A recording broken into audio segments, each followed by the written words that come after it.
నమస్తే అన్న, నా పేరు స్వామి. మాది వర్ధంపేట మండలం, వరంగల్ డిస్టిక్. వచ్చేసి నాకు 10 ఎకరాల పొలం ఉంది, వ్యవసాయ భూమి. దానికి నాటేయడానికి ఈ కూలీల ఇబ్బందితో నేను చాలా ఇబ్బందులు పడాయి. ఇక కూలీలతో వాళ్ళకు నాకు నాటేయడానికి సరైన టైంకి అయిపోయేది. ఈరోజు రమ్మంటే ఇంకా వారానికి వచ్చేది.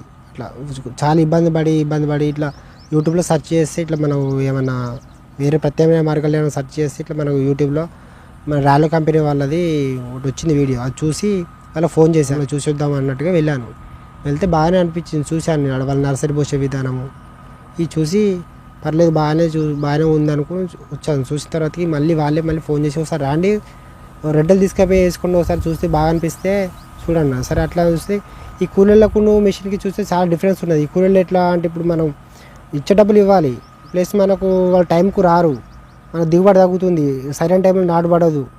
యాక్చువల్గా మనం 4 రోజులకి వేయాలి నాటు. వాళ్ళు మనం నెలపై దున్నించుకొని రెడీ చేసుకున్నాక మళ్ళీ వేరే వాళ్ళు ఒప్పుకొని అట్లా ఇబ్బంది పడి నెల 20 రోజులకి వేసారికి మనకు దిగుబడి రాకపోయేది, చాలా ఇబ్బంది ఉండేది. ఇట్లా అని సరే ఓకే ఇప్పుడు మిషన్తో చూద్దాం అన్నట్టుగా సార్ ఫోన్ చేస్తే వచ్చి మంచిగా రెస్పాండ్ ఇచ్చారు. ఆ మిషన్ తీసుకొని ఒకసారి రెంట్కి తీసుకొచ్చాను. ఈ మనుషులు వేసిన దానికి మిషన్ వేసిన దానికి ఓకే చాలా బెటర్ అనిపించింది. ఖర్చు తక్కువ, బెనిఫిట్ ఎక్కువ, దీనికి బాగా అనిపించింది. సరే అని అట్లా మిషన్ తెచ్చాను. మిషన్ తెచ్చిన తర్వాతకి ఓకే అనిపించింది. వాళ్ళు సర్వీస్ కూడా బాగానే ఉంది వాళ్ళది కంపెనీ. మనకి ఏమైనా ప్రాబ్లం ఉన్నా కానీ ఒక 1 అవర్లో వచ్చి మనకు ఫీల్డ్ ఎక్కడ ఉంటాయి, మిషన్ ఎక్కడ ఉంటే అక్కడికి వచ్చి ఒక 1 అవర్లో దాన్ని క్లియర్ చేసి అన్ని మొత్తం స్ప్రే పార్ట్స్తో సహా తీసుకొచ్చి వాళ్ళు వేసి పోతారు. ఇంజనీర్ బాగాలన్నా మొత్తం టోటల్ ఏ ప్రాబ్లం ఉన్నా కానీ వాళ్ళే చూసుకుంటారు. ఇట్లా నడుపుకోవాలన్నా ఈజీగా ఉంటుంది అని మనకు వాళ్ళు చెప్పే విధానం కూడా చాలా నీట్గా ఉంటుంది.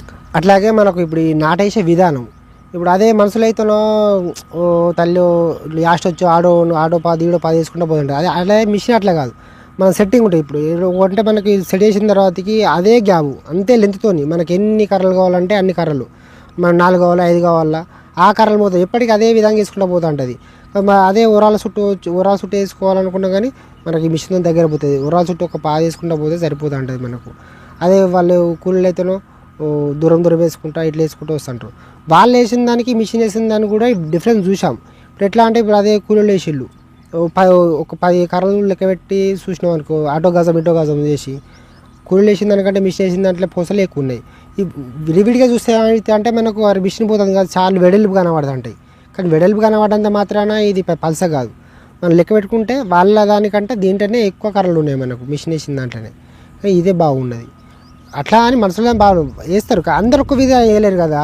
ఇప్పుడు ఒకటి సాధన అయితే ఒకటి చేత కాదు, అందరు ఒక్క విధంగా వేయలేరు కాబట్టి అట్లా ఇబ్బంది. మనుషుల కంటే మిషన్ వేసిన దిగుబడి బాగా వస్తుంది. ప్లస్ ఇంకోటి నర్సరీ అదే ఇప్పుడు చాలామంది రైతులు అనుకుంటారు ఈ నారు ఏం పోస్తాం పేపర్ మీద, ఇది మనం చేయలేము, ఇబ్బంది అయితే ఉంటుంది, ఇది మనం ఏడు చేస్తాము అని అనుకుంటారు. కాకపోతే ఒకసారి లైవ్గా చూడాలి. లైవ్గా చూసిన తర్వాత ఏంటంటే గింతేనా, ఒక్కసారి చేసిన తర్వాత గింతేనా అనిపిస్తుంది. అది ఉత్తే ఖాళీగా చూస్తే మాత్రం అబ్బా చేయలేము, మనం దాంతో రిస్క్ పడలేము అనిపిస్తారు. ఒక్కసారి లైవ్గా చూసినాం అంటే మళ్ళీ దీన్ని మర్చిపోదు. మళ్ళీ దీన్నే కానీ ఇది దీంతో వేసుకుంటా అంటారు. జస్ట్ ఒకసారి ట్రై చేయండి, పెద్ద బలవంతం లేదు, పోయేదేమున్నది మా అంటే ఒక పసలు కూడా ట్రై చేసిన తర్వాతకి మీకే అర్థమవుతుంది అది ఎట్లా ఉంటుంది ఏం కదా అన్నది.